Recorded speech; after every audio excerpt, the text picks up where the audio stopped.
Elle était enceinte de 8 mois quand son mari a décidé de la quitter. Sans un regard en arrière, il a choisi de suivre sa maîtresse, persuadé d'avoir trouvé une vie plus excitante, plus brillante et plus riche. Mais en laissant derrière lui une femme fragile et un enfant à naître, il ignorait qu'il venait de sceller son propre destin. Seule, brisée mais déterminée, la jeune femme a donné naissance à une petite fille qu'elle a élevée avec tout l'amour dont elle était capable. Cet enfant grandissait sans jamais connaître son père, mais avec la force et la dignité de sa mère. Les années passaient, et malgré les difficultés, elles formaient un duo inséparable, affrontant ensemble chaque épreuve que la vie leur imposait. Pourtant, personne ne pouvait imaginer la tournure incroyable que prendrait leur histoire. Derrière l'apparente simplicité de leur quotidien, un secret immense se cachait. Un héritage colossal de 100 millions de dollars allait un jour bouleverser leur existence. Et ce jour allait arriver plus tôt que prévu. Quand la mère disparut prématurément, la douleur fut immense pour la jeune fille désormais devenue femme. Mais au milieu des larmes et de la solitude, elle reçut une révélation qui changea tout. Elle n'était plus une simple orpheline sans ressources. Elle devenait l'héritière d'une fortune qui la propulserait dans un univers de pouvoir, de luxe et d'influence. Et c'est à ce moment précis que le destin frappa une seconde fois.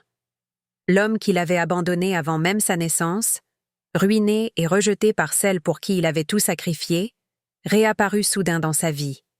Mais cette fois, les rôles étaient inversés.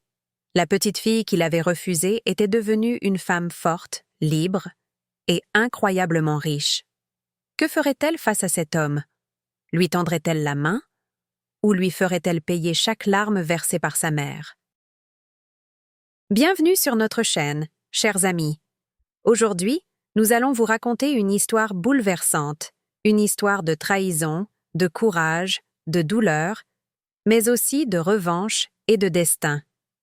C'est l'histoire d'un homme qui a abandonné sa femme enceinte pour courir après une maîtresse et qui, des années plus tard, s'est retrouvé face à la fille qu'il n'avait jamais voulu, devenue, contre toute attente, héritière d'une fortune colossale. Avant de plonger dans ce récit rempli d'émotions fortes, permettez-moi de vous inviter à vous abonner à la chaîne. Ici, chaque semaine, nous partageons des histoires vraies ou inspirées de faits réels, des récits de vie qui nous rappellent que parfois, la justice du destin dépasse tout ce que l'on peut imaginer. Si vous aimez ce type de contenu, n'oubliez pas de cliquer sur « J'aime », d'activer la cloche de notification et de partager cette vidéo avec vos proches. Et surtout, nous voulons vous entendre. Votre avis est essentiel, car cette histoire pose une question universelle. Est-ce que la vie finit toujours par faire payer ceux qui nous blessent? Que feriez-vous à la place de cette jeune héritière? Pardonneriez-vous à un père absent ou lui tourneriez-vous le dos pour toujours?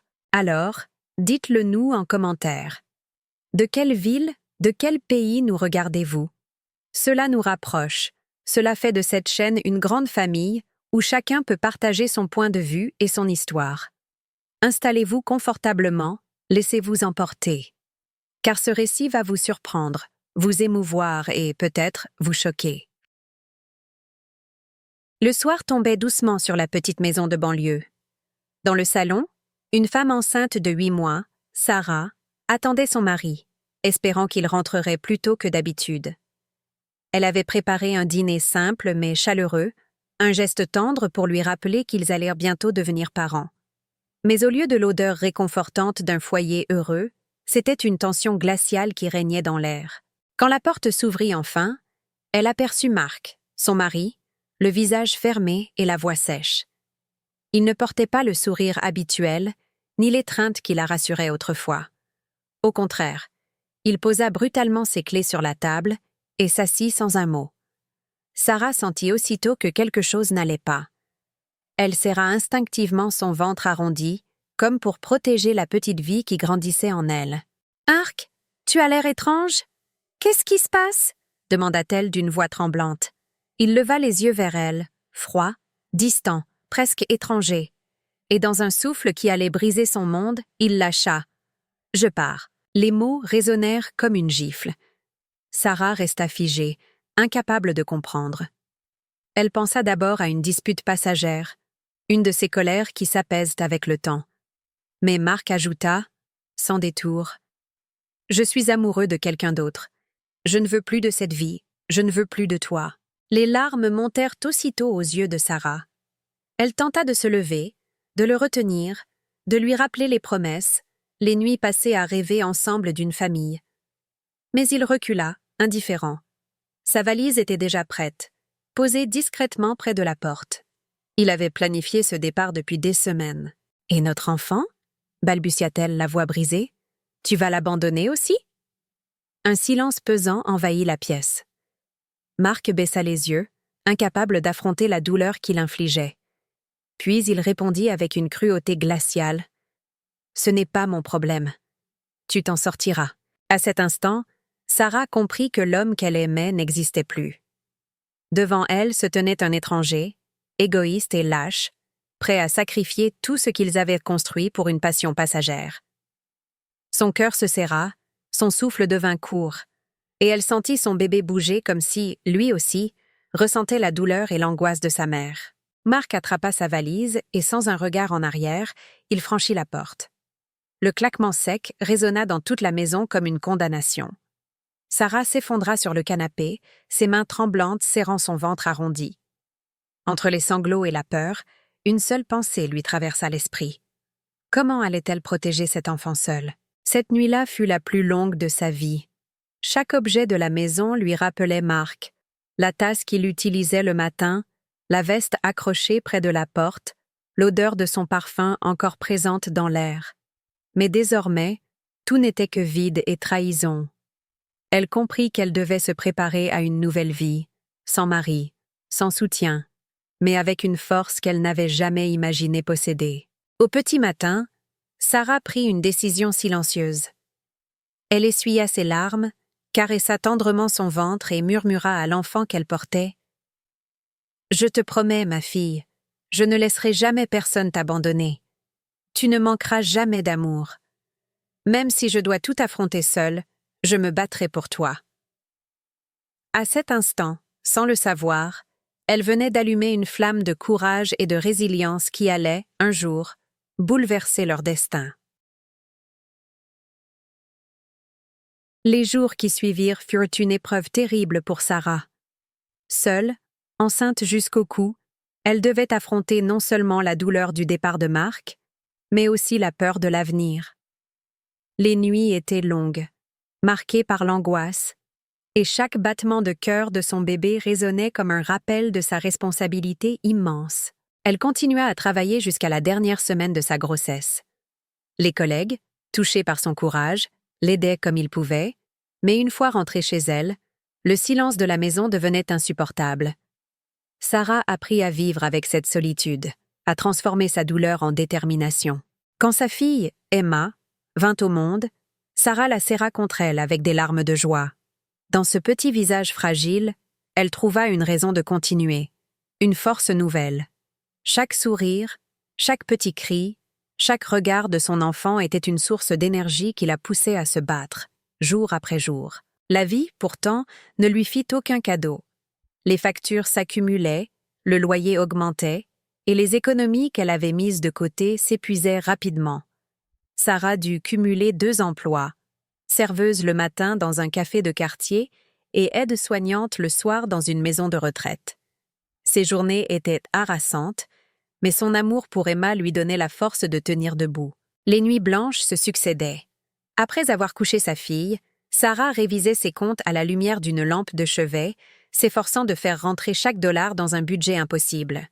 Elle refusait de se plaindre, refusait d'abandonner. Dans son cœur, elle savait qu'elle devait montrer à sa fille qu'on pouvait survivre, même trahie, même humiliée. Emma grandissait entourée d'amour, mais sans père. Chaque fois qu'elle posait des questions sur lui, Sarah souriait tristement et détournait la conversation. Elle ne voulait pas salir l'image d'un père auprès de son enfant, même si cet homme avait brisé leur vie. Elle préférait élever Emma dans la dignité, avec l'idée qu'un jour, la vérité parlerait d'elle-même. Malgré la fatigue, Sarah trouvait des petits instants de bonheur. Un dessin maladroit offert par Emma, un câlin avant de dormir, un rire partagé devant un dessin animé. Ces moments simples lui rappelaient de pourquoi elle se battait. Ils étaient sa lumière dans les ténèbres, sa récompense après tant de sacrifices. Les années passaient, et Sarah devenait plus forte, plus résiliente. Elle se transformait en une femme courageuse, respectée par ses voisins et admirée par ses collègues. Tout le monde voyait en elle un exemple de détermination et d'amour maternel. Mais derrière ses sourires, elle cachait toujours une fatigue immense et un secret qu'elle portait seule. Celui d'un avenir qui allait changer pour toujours. Car Sarah savait, même si elle n'en parlait jamais, qu'un jour sa fille hériterait d'une somme inimaginable. Un parent lointain, qui avait suivi leur parcours de loin, avait inscrit Emma dans son testament. Mais Sarah n'avait jamais voulu en parler, par peur d'élever sa fille avec des illusions. Pour l'instant, ce qui comptait, c'était de lui donner une enfance heureuse malgré tout. Et vous, chers amis qui regardez cette histoire, dites-nous, de quelle ville, de quel pays nous suivez-vous aujourd'hui? Nous adorons découvrir d'où viennent nos spectateurs, car vos histoires et vos origines enrichissent cette grande famille que nous construisons ici, ensemble. N'hésitez pas à partager en commentaire. Vos mots nous inspirent et donnent vie à cette chaîne. Les années passèrent, et Sarah, malgré ses forces admirables, ne pouvait échapper à l'usure du temps. Son corps fatigué par le travail acharné commençait à montrer des signes de faiblesse. Elle toussait souvent, se plaignait de douleurs constantes, mais refusait toujours de se plaindre devant Emma. Pour sa fille, elle gardait son sourire lumineux, cachant l'ombre qui grandissait en elle. Emma, devenue adolescente, remarquait cependant que sa mère changeait. Elle voyait ses mains trembler, ses pas ralentir, son souffle se couper après quelques efforts. L'inquiétude grandissait dans son cœur, mais Sarah lui répétait sans cesse « Ne t'en fais pas, ma chérie, tout va bien ». Pourtant, au fond, elle savait que son temps était compté. Un matin d'hiver, le destin frappa brutalement. Sarah s'éteignit prématurément, laissant Emma seule face au vide immense de l'absence. Le monde de la jeune fille s'effondra. Elle se sentait perdue, abandonnée une deuxième fois, comme si la vie avait décidé de lui arracher ce qu'elle avait de plus précieux. Les funérailles furent sobres, entourées de quelques voisins et amis qui respectaient profondément Sarah. Emma, en larmes, serrait une photo de sa mère contre son cœur. Elle n'avait que 18 ans, et déjà elle devait apprendre à survivre sans la personne qui avait été son pilier, son guide, son univers entier. C'est alors qu'une nouvelle inattendue arriva, bouleversant à nouveau son existence. Un notaire la convoqua pour la lecture d'un testament. Intriguée et inquiète, Emma se rendit à son bureau, sans savoir que sa vie allait basculer en quelques minutes. Le notaire, un homme austère mais bienveillant, ouvrit le dossier et annonça d'une voix calme « Votre mère vous a laissé un héritage très particulier. Mais avant cela, sachez qu'un membre éloigné de votre famille maternelle, décédé récemment, avait pris une décision surprenante. Il vous a désigné comme son unique héritière. » Emma, abasourdie, fronça les sourcils. Elle s'attendait peut-être à un petit héritage, une maison modeste, des souvenirs de famille, quelques économies. Mais quand le notaire prononça les chiffres, son souffle se coupa. Elle héritait d'une fortune estimée à plus de 100 millions de dollars. Ses mains tremblaient, ses yeux s'écarquillaient. Comment était-ce possible? Elle, qui avait grandi dans la pauvreté, qui avait vu sa mère se tuer au travail pour payer les factures, se retrouvait soudain propulsée dans un monde de luxe inimaginable. Le contraste était si brutal qu'elle resta sans voix, incapable de réaliser l'ampleur de cette révélation. Les jours suivants furent un tourbillon. Avocats, banquiers et conseillers financiers défilèrent devant elle, chacun lui expliquant ses nouvelles responsabilités. Emma se sentait perdue, mais au fond de son cœur, elle savait une chose. Cet héritage n'était pas seulement de l'argent, c'était le fruit du courage et du sacrifice de sa mère. Et elle se jura de l'honorer en construisant une vie digne de son souvenir. Chers amis qui suivez cette histoire, imaginez un instant, si vous héritiez soudainement d'une telle fortune, que feriez-vous en premier? Acheriez-vous une maison? Voyageriez-vous autour du monde? Ou aideriez-vous ceux qui en ont besoin? Dites-le nous en commentaire et surtout, partagez avec nous de quelle ville, de quel pays vous nous regardez aujourd'hui. Vos réponses nous touchent et font de cette communauté un lieu unique où chaque voix compte. Chaque matin, il se réveillait avec le goût amer du regret. Les promesses de bonheur avec sa maîtresse s'étaient envolées comme de la fumée, remplacées par la solitude et la misère. Mark ne pouvait s'empêcher de repenser au soir où il avait quitté Sarah, enceinte, pour courir derrière un mirage. Et plus le temps passait, plus il réalisait qu'il avait tout perdu. C'est en lisant un article dans un journal local qu'il apprit la nouvelle qui allait le bouleverser. Une jeune femme de 18 ans, héritière d'une fortune de 100 millions de dollars, venait d'attirer l'attention de la presse. Son nom? Emma Johnson. Le sang de Mark se glaça. Emma, sa fille, celle qu'il n'avait jamais tenue dans ses bras, celle qu'il avait abandonnée avant même sa naissance. Il relut l'article plusieurs fois, espérant avoir mal compris. Mais non, il s'agissait bien d'elle. Des photos accompagnaient le texte. Une jeune femme élégante, belle, au regard fier mais marqué par une certaine mélancolie. Elle ressemblait à Sarah. Mark sentit une douleur sourde lui transpercer le cœur. La ressemblance était indéniable. Pendant plusieurs jours, il hésita. Devait-il tenter de la revoir? Devait-il avouer ses fautes, demander pardon? Ou bien espérait-il, au fond de lui, profiter de cette fortune pour se sauver lui-même? Cette lutte intérieure le rongeait, oscillant entre honte et avidité. Mais la perspective de rester pauvre et oublié alors que sa propre fille vivait dans l'opulence lui était insupportable. Finalement, il prit une décision. D'un pas hésitant, il se rendit à l'adresse indiquée dans l'article, une grande demeure que l'héritage avait permise. Devant les grilles imposantes, il se sentit minuscule, indigne, mais poussé par le désespoir, il sonna à l'interphone. Quelques minutes plus tard, Emma apparut. Lorsqu'elle vit cet homme mal vêtu, vieilli, le visage marqué par les excès et les regrets, elle fronça les sourcils. Elle ne le connaissait pas. Et pourtant, quelque chose en elle vibra étrangement.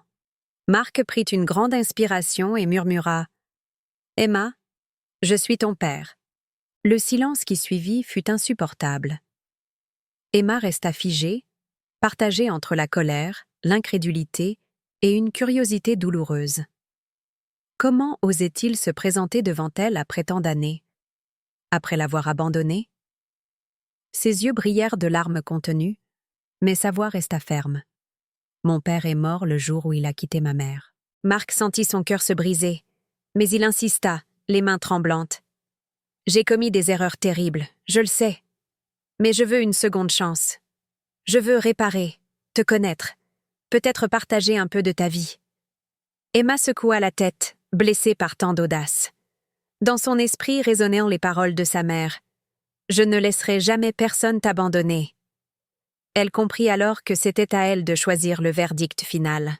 Chers amis, imaginez ce moment. Que feriez-vous à la place d'Emma? Pardonneriez-vous à cet homme brisé qui cherche une rédemption, ou le rejetteriez-vous comme il l'a fait autrefois? Dites-le nous dans les commentaires, et surtout, partagez avec nous de quelle ville, de quel pays vous nous regardez aujourd'hui. Vos réponses enrichissent cette histoire et font de cette chaîne une grande famille unie autour d'émotions universelles. Le soleil se levait sur la demeure luxueuse d'Emma, éclatant sur les vitres comme pour annoncer un nouveau départ. La jeune femme se tenait dans le salon, contemplant le monde qui s'ouvrait devant elle grâce à l'héritage de sa mère. Mais au fond de son esprit, une question brûlait. Que faire de l'homme qui avait abandonné sa mère et elle-même? Mark était assis dans un fauteuil, le visage marqué par le remords et l'incertitude. Chaque minute passée à ses côtés était un rappel de toutes ses erreurs passées. Il osait à peine parler, conscient que chaque mot pourrait raviver la colère d'Emma. Pourtant, il sentait qu'il devait tenter de réparer, même si le pardon semblait impossible. Emma respira profondément. Elle se souvenait des nuits passées à veiller sur sa mère malade, des sacrifices, des larmes et des privations. Chaque souvenir renforçait sa colère et sa détermination. Mais elle savait aussi que la justice de la vie pouvait être subtile. L'argent, la fortune et l'indépendance qu'elle possédait désormais étaient une manière silencieuse de rééquilibrer les torts du passé. « Papa, » dit-elle enfin, la voix calme mais ferme, « je ne peux pas effacer le passé. Tu ne peux pas revenir dans ma vie comme si rien ne s'était passé. Tu as abandonné ma mère et moi, et c'est un fait que je ne peux pas ignorer. » Mark baissa les yeux, honteux, incapable de répondre. Emma continua, son ton chargé d'une sagesse étonnante pour son âge. « Mais je vais te laisser une chance, non pas pour toi, mais pour moi. Je choisis de décider de ce que signifie le pardon, et pas la vengeance. » Elle lui tendit la main, pas pour l'accepter pleinement dans sa vie, mais pour lui montrer qu'elle pouvait dominer sa propre colère. C'était elle qui décidait désormais. Elle pourrait utiliser sa richesse pour le punir, ou simplement ignorer sa misère. Elle choisit la dignité et le contrôle. Marc, les larmes aux yeux, comprit qu'il n'y aurait pas de retour facile. La fille qu'il avait abandonnée était devenue une femme forte, capable de le confronter sans haine, mais avec une justice silencieuse et implacable. Elle avait hérité du pouvoir et de la fortune, mais avait surtout hérité de l'esprit combatif de sa mère. Emma passa les semaines suivantes à s'organiser pour gérer son héritage et sa nouvelle vie. Elle investit dans des œuvres caritatives, aida des familles en difficulté et construisit un futur qui honorait le sacrifice de sa mère. Chaque décision qu'elle prenait était un hommage à Sarah et un message clair. On ne brise pas une famille sans conséquences. Marc resta à distance, observant les actions de sa fille, incapable de changer le passé. Mais il apprit, dans cette distance imposée, la véritable valeur de la vie et de la famille. La fortune qu'il avait cru pouvoir lui donner par une relation égoïste ne signifiait rien comparé à l'amour, au courage et à la justice silencieuse qu'Emma incarnait. Finalement, Emma choisit de rencontrer son père une dernière fois. Ils parlèrent longuement, pas pour effacer le passé, mais pour établir une compréhension. Marc ne retrouverait jamais sa place dans sa vie intime, mais il pourrait apprendre du courage et de la force de celle qu'il avait abandonnée. La fille qu'il avait ignorée était maintenant une femme libre et souveraine, maître de son destin. Chers amis, l'histoire se termine ainsi. La vie, avec sa justice silencieuse, a donné à Emma le pouvoir et la liberté que sa mère lui avait promise. Et vous, que feriez-vous à sa place? Pardonneriez-vous ou choisiriez-vous la distance et la justice? Partagez vos réponses en commentaire et surtout, dites-nous de quelle ville, de quel pays vous nous regardez aujourd'hui. Vos voix enrichissent cette histoire et font de cette chaîne une communauté unique.